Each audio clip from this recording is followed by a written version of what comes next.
हरे कृष्णा, राधे राधे। हम सभी साधक श्री चैतन्य महाप्रभु की चरितावली श्रवण कर रहे हैं। प्रसंग है दक्षिण के तीर्थों का भ्रमण, भाग 2। जनार्दन भगवान ने परोपकार और मोक्ष को लेकर तराजू में तौला। इससे परोपकार का पल्ला भारी जानकर उन्होंने परोपकार करने के निमित्त 10 अवतार धारण किए।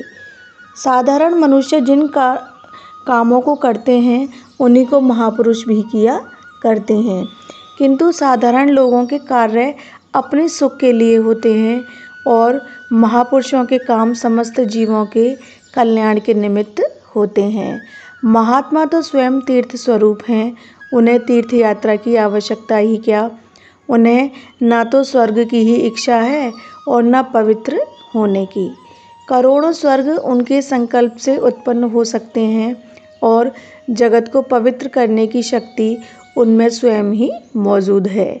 ऐसी स्थिति में उनका तीर्थ भ्रमण केवल मात्र परोपकार और जीवों के उद्धार के ही निमित्त होता है। इसलिए महाप्रभु श्री नीलांचल को छोड़कर सुदूर दक्षिण प्रांत के तीर्थों में भ्रमण करते रहे।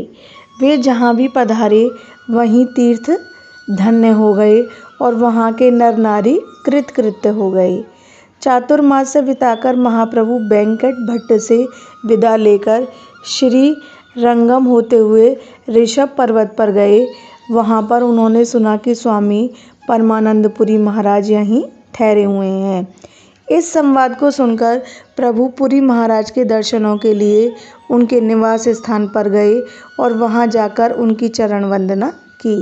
पुरी महाराज ने प्रभु को प्रेम पूर्वक आलिंगन किया और 3 दिन तक दोनों साथ ही रहकर कृष्ण कथा, कृष्ण कीर्तन करते रहे।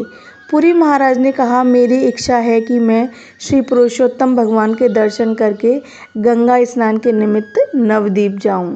महाप्रभु जी ने कहा, आप तब तक चलें, नवद्वीप से लौटकर आप फिर पुरी ही आवें। मैं भी सेतुबंध रामेश्वर के दर्शन करता हुआ शीघ्र ही पुरी आने का विचार कर रहा हूँ। यदि भगवत कृपा हुई तो हम दोनों साथ ही साथ नीलांचल में रहेंगे। यह कहकर प्रभु तो सेतुबंध रामेश्वर की ओर चले और प्रभु महाराज ने जगन्नाथपुरी का रास्ता पकड़ा।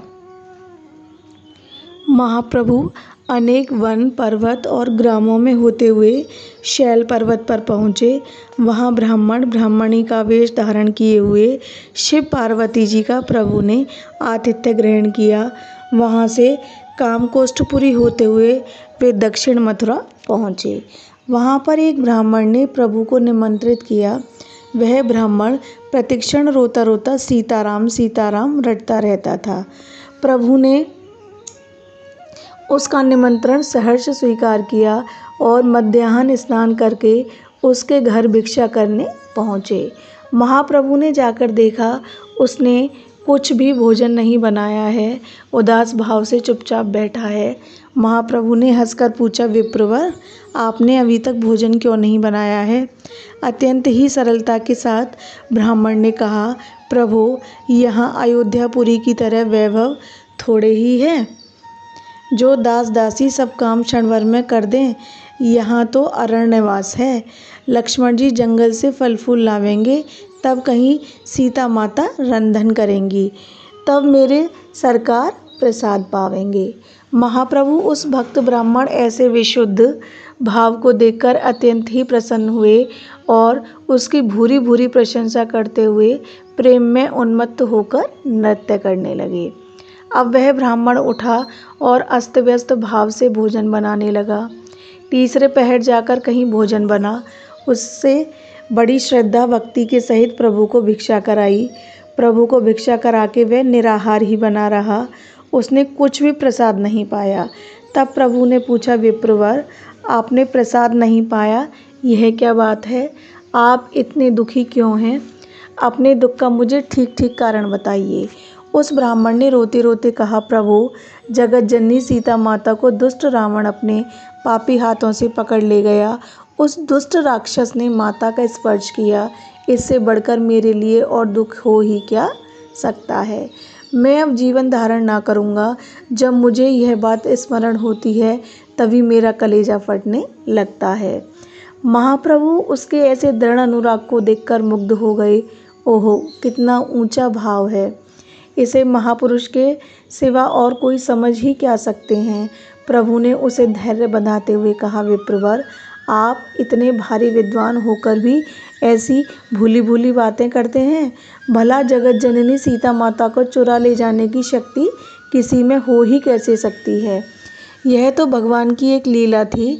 आप भोजन करें और इस बात को मन में से निकाल दें।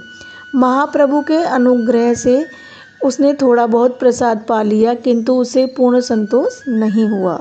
श्रीमद् वाल्मीकि रामायण में तो स्पष्ट सीता माता का हरण लिखा हुआ है, इसलिए वह ब्राह्मण चिंतित ही बना रहा।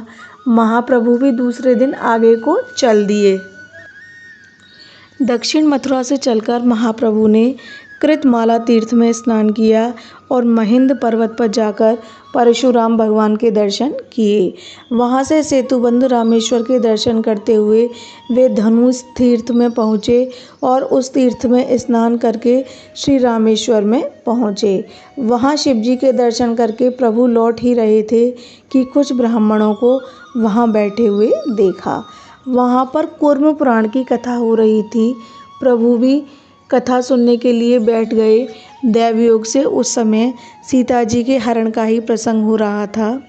प्रभु ने कूर्म पुराण में सुना, जिस समय जनक नंदिनी सीता जी ने दशग्रीव रावण को देखा तब उन्होंने अग्नि की आराधना की।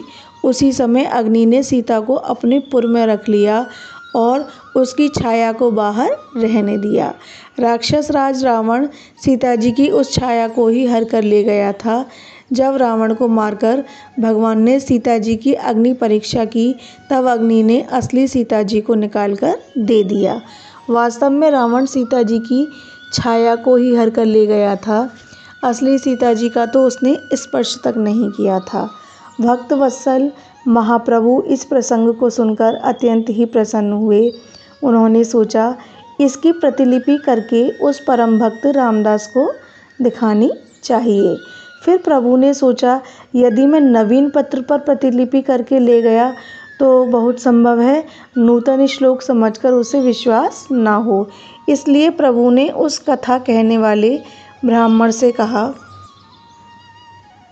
हम इस पृष्ठ की नकल करके आपको दे देंगे, इस पुराने पृष्ठ को आप हमें दे दें। कथावाचक ने प्रभु की इस बात को स्वीकार कर लिया और प्रभु ने उसकी नूतन प्रतिलिपि करके तो उस कथावाचक को दे दी और वह पुराना पृष्ठ अपने पास रख लिया। उस पृष्ठ को लेकर दयालु गौरांग फिर दक्षिण मथुरा में रामबाण ब्राह्मण के घर आए और उसे कूर्म पुराण के पुराने पृष्ठ को दिखाते हुए प्रभु ने कहा, लीजिए, अब तो आपको संतोष होगा।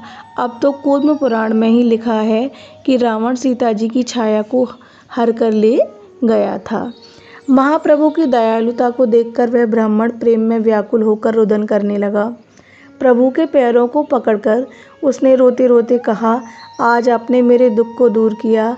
आप मेरे इष्ट देव श्री रघुनाथ जी ही हैं। मेरे इष्ट देव के सिवा ऐसी असीम कृपा दूसरा कोई कर ही नहीं सकता। आज आपके अमोघ दर्शन से मैं कृतार्थ हो गया।